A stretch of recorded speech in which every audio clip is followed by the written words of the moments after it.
Okay, in this video we're going to be looking at the difference between absolute and relative poverty and how we measure relative poverty using what we call the Henderson poverty line.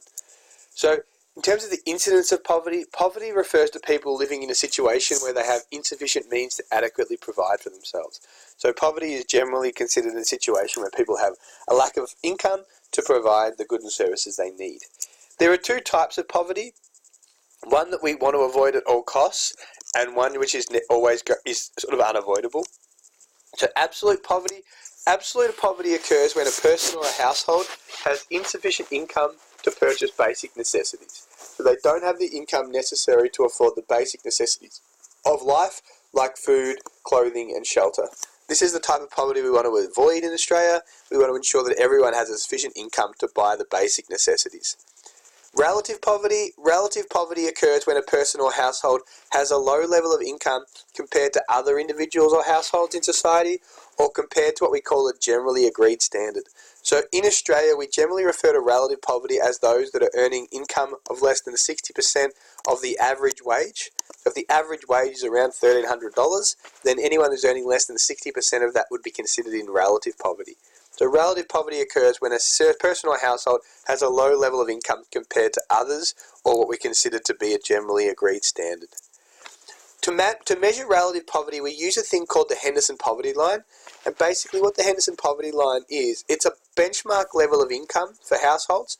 And if you live below that level or that income, you're considered to be in relative poverty. So what they do is the Henderson poverty line is measured as a fixed proportion of the average household income. So what that means is that we refer to the Henderson poverty line, for example, of say 50% or 60% of the average household income. So as average household incomes rise, the Henderson poverty line rises as well. Because if the average income goes up, then the line which is 60% of that average income has to go up as well. When a household's income falls below this line, it means they are earning a level of income insufficient to provide their family with a dignified standard of living. So we consider the relative poverty line to be what you need to be earning to be considered to be living a dignified standard of living.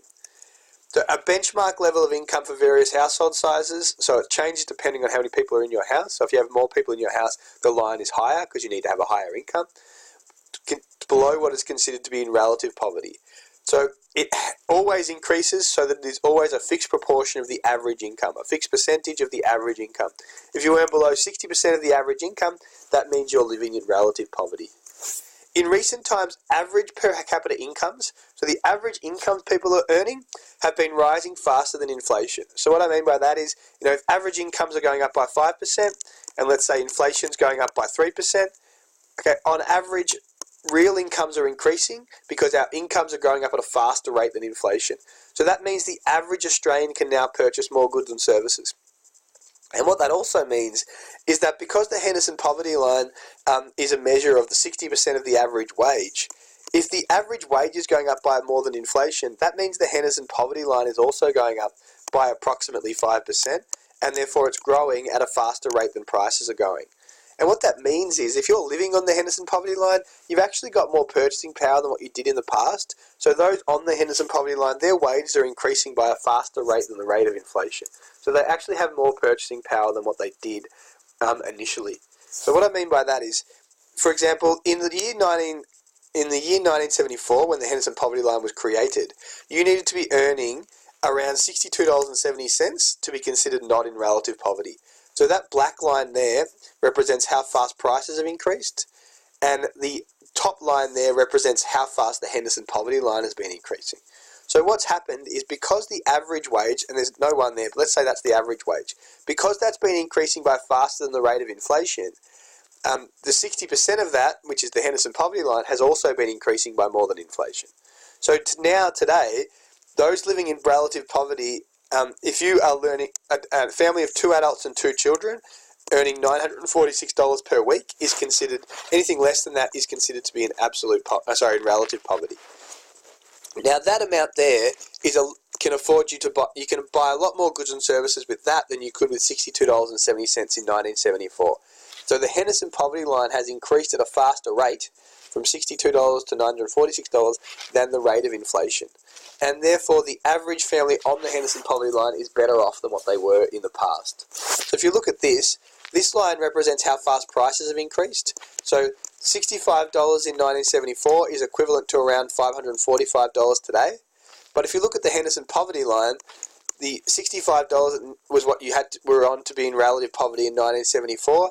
Now it's $945. So what it's saying is that the purchasing power of those in the Henderson poverty line is a lot higher there today, because the average wage has increased by more than inflation. The Henderson poverty line has increased at a faster rate than inflation, and therefore they're better off, or 73% better off than they would be if the average wage just went up with inflation, or the Henderson poverty line went up with inflation. Living standards refers to the well-being of citizens in a society and considers material and non-material factors. Material living standards is about a household's access to goods and services, so it's dependent on their income. Non-material living standards refers to all other factors influencing our standard of living, like freedom of expression, job security, crime levels, educational outcomes, health, as well as depression and things like that. So, essentially, the impact of poverty on material living standards: when poverty increases, families are less likely to have money to support themselves. They may not be able to get access to a healthy diet. They may not have access to medical professions. They don't have the money, potentially, which can lead to poorer physical and mental health. Children living in poverty are less likely to be engaged in school, which means that their skill levels might be lower, so they may not get access to a quality education. This can increase their chance of being unemployed in in following years. It's called the poverty cycle, where basically higher levels of poverty can lead to students not getting access to proper education, which can lead to the next generation also living in poverty. Poor health and educational outcomes make it harder for them to earn an income in later years. So when you're talking about the impact of poverty on material living standards, it can have negative impacts on their health, can have negative impacts on their education, and therefore can make it harder for them to generate an income in future years, which affects their material living standards. Poorer health and educational outcomes can also reduce productivity in Australia, which harms our future rates of economic growth. In terms of non-material living standards, those living in poverty or with unemployment benefits potentially are more likely to experience helplessness and despair. It can lead to it making it harder for them to have a positive contribution to society. It can also lead to incidents of mental health problems such as depression, which can impact on their relationships with families and friends. More poverty also leads to more social unrest. More people are marginalised or outcast from society. That can lead to higher rates of crime, which can also reduce our non-material living standards. So some problems with high levels of poverty include mental health problems, things like depression and social isolation. It can lead to high levels of crime. It can lead to a class system in society, which is bad because there's less cohesion and unity.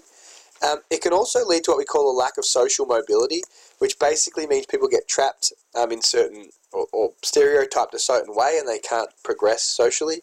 It also leads to inequality of opportunity, with the idea that people get stuck and can't break the cycle of poverty, perhaps due to a lack of education.